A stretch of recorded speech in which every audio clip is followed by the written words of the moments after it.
अध्यक्ष महोदय जी, आदरणीय प्रधानाचार्य जी, गुरुजन वर्ग एवं यहाँ पर उपस्थित मेरे सभी सहपाठियों, आप सभी को गणतंत्र दिवस की हार्दिक शुभकामनाएं। आज मैं कक्षा 10 का छात्र सानू अली आप सभी के समक्ष देश प्रेम और देशभक्ति के उपलक्ष्य पर कुछ अपने विचार प्रस्तुत करना चाहता हूँ। आज़ादी का सही मतलब वही समझ सकता है जिसने कभी गुलामी की हो। हम सौभाग्यशाली हैं कि हमने स्वतंत्र भारत में जन्म लिया है।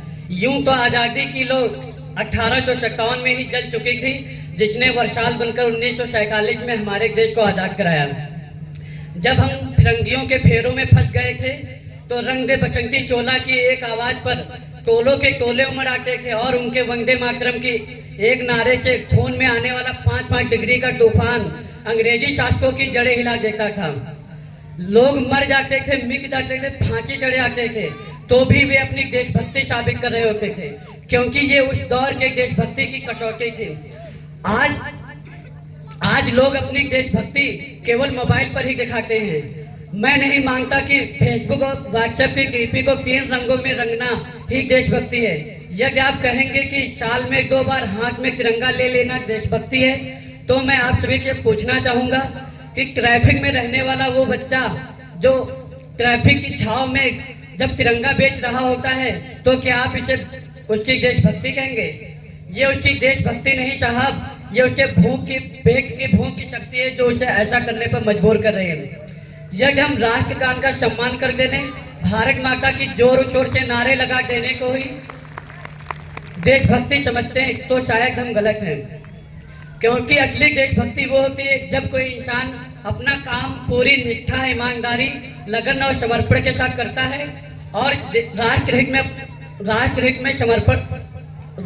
में अपना योगदान दे देता है। असली देशभक्ति वो है जब एक शिक्षक पूरी ईमानदारी के साथ शिक्षा प्रदान करता है और कैप्टन तान्या शेरगिल जैसी योद्धाएं देश को देता है। असली देशभक्ति वो है जब कोई पत्रकार निष्पक्ष रूप से खबर दे देता है। असली देशभक्ति वो है जब हम किसी नेता को वोट उसकी जात या नाम देकर नहीं, बल्कि उसका काम देकर देते हैं। असली देशभक्ति वो है जब हम देश के शहीदों और उनके परिवारों का सम्मान कर देते हैं। असली देशभक्ति वो है दोस्तों जब हम 250 रुपए का टिकट खरीदकर कोई गलती मूवी नहीं बल्कि 70 रुपए का झाड़ू खरीदकर देश की सफाई में अपना योगदान दे देते हैं। मैं उस देश की बात कर रहा हूँ जिस देश में हम अपने जान के दुश्मन को भी जान कहते हैं। इसी मोहब्बत की जमी को हिंदुस्तान कहते हैं। मैं उस देश की बात कर रहा हूँ जिस देश में कल्पना चावला और रीमा सिन्हा जैसी बेटियां जन्म लेती हैं। जिस देश में बछेंद्री पाल जैसी महिलाएं माउंट एवरेस्ट पर चढ़कर पूरे विश्व में देश का नाम रोशन करती हैं। इसी कड़ी में मैं कुछ पंक्तियां प्रस्तुत करना चाहता हूँ। बस इतनी सी बात का गुरूर है मुझे कि मैं भारत का हूँ और ये भारत मेरा है परंतु हमारे समाज में एक वैचारिक बीमारी मुझे नजर आती है।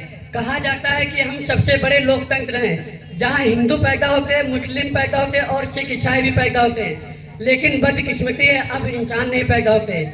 मेरे विचारों में राष्ट्र निर्माण के लिए ना हिंदू की जरूरत है ना मुसलमान की जरूरत है। राष्ट्र निर्माण के लिए केवल अच्छे इंसान की जरूरत है।